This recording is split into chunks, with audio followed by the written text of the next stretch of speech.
À en croire les médias occidentaux, la Russie serait en train de perdre la guerre contre l'Ukraine, mais les médias alternatifs disent que c'est l'inverse qui est en cours.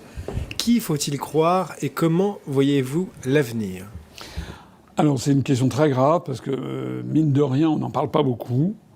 Les questions internationales, depuis une dizaine de jours, avec l'affaire de la canicule, sont passées un peu à l'arrière-plan de l'actualité. Et puis on ne peut pas maintenir une population tout le temps sur des sujets. Il faut que les gens ils sont un peu volages, donc il faut changer un peu de sujet. Mais la situation est quand même très grave parce que, en fait, on voit que l'on a une catégorie de responsables politiques, de dirigeants politiques qui sont fous, en fait. Et qui nous entraînent à un choc frontal vis-à-vis de la Russie. Et donc qui disent à qui veut l'entendre que la Russie est en train d'être battue, etc. Mais c'est de ce que je crois comprendre, c'est totalement faux. Enfin, si vous regardez alors certes, de temps en temps, il y a, d'ailleurs Zelensky s'en est encore prévalu ce matin, je crois, où ils ont réussi à frapper je ne sais pas quelle usine ou raffinerie de je ne sais pas quoi à 1000 kilomètres de la frontière ukrainienne, donc en profondeur. Mais par rapport à l'ours russe, ce sont des piqûres. C'est pas des choses qui changent le cours du conflit. Et d'ailleurs, quand on dit l'Ukraine, c'est pas l'Ukraine. C'est pas une guerre de la Russie contre l'Ukraine, ou de l'Ukraine contre la Russie. C'est une guerre de l'OTAN contre la Russie. Voilà. Et l'Ukraine, là-dedans, n'est qu'un truc de proxy, comme on dit, par procuration. Voilà. Donc, moi, ce que je vois sur le terrain, si je lis bien, si j'écoute des gens qui sont des gens sérieux, comme notamment Jacques Beau, mais d'autres aussi. Il y a toute une série d'analystes politiques, Jacques Hogar, Caroline Galacteros, Jacques Beau, Hervé Carès, des gens comme ça. Bon. Et puis je regarde aussi ce qu'on trouve sur des médias qui ne sont pas forcément des médias français, pas forcément des médias russes. Il y a aussi des médias américains. Des médias comme Bloomberg, des gens comme ça, des trucs américains, et qui disent non, en ce moment il y a la ville de Konstantinovka, qui est un des derniers verrous qui reste dans les plaines du Donbass, qui est au bord de tomber aux mains des Russes. Voilà. Et que les Russes sont en train de s'approcher de Konstantinovka et de Slaviansk, si vous connaissez un petit peu la géographie.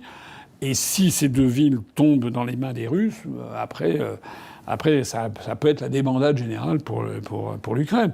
J'ai vu d'ailleurs que l'Ukraine a supplié, Zelensky a supplié, comment il s'appelle, Poutine, de ne pas intervenir au nord.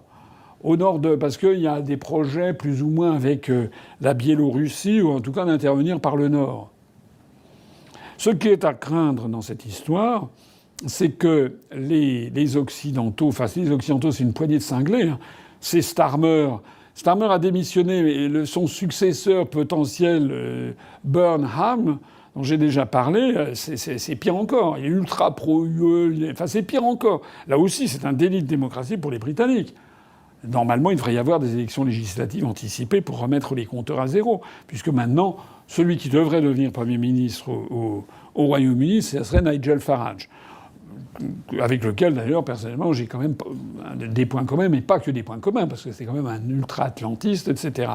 Mais enfin, on a un vrai problème au Royaume-Uni. Merz, c'est pareil, et Macron, j'en parle même pas.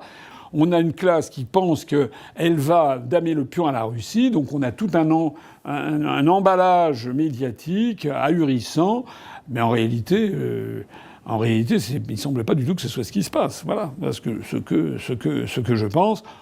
Là aussi, il faut de toute urgence que les Français... Il y a urgence, parce qu'on ne sait pas où on va. Certains disent que la ligne rouge a été franchie depuis bien longtemps avec la Russie. Je rappelle que la Russie est ultra puissante par rapport à la France en matière militaire. Et ceux qui disent oui, ben c'est ça, il a des armes nucléaires, il ne peut pas nous menacer avec, jusqu'au jour, parce que ceux qui disent qu'il ne peut pas nous menacer avec, si un jour... il y a un missile Oreshnik qui nous tombe dessus, ils feront quoi, ceux qui ont dit qu'il se passait, que ça n'aurait jamais lieu.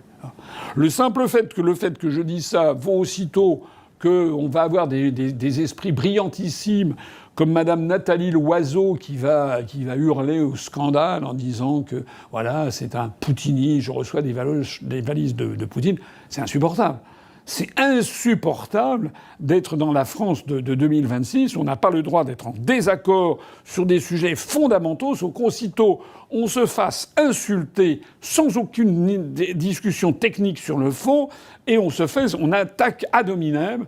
C'est que si on est contre le fait d'envoyer comme Starmer voulait envoyer des matériaux fissiles, de l'uranium radioactif à l'Ukraine, si on est contre, c'est qu'on est un agent de Poutine et qu'on a des valises. Mais c'est dingue.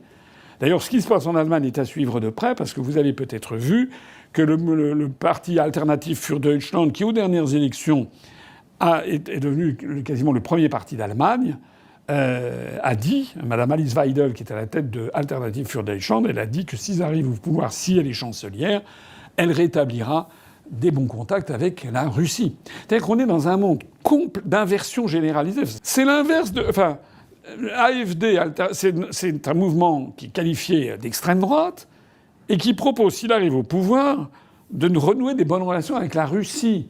Et ce sont des mouvements dits de gauche qui sont en guerre contre la Russie. C'est incroyable. Jaurès, à notre époque, qui était socialiste, serait considéré comme un vendu.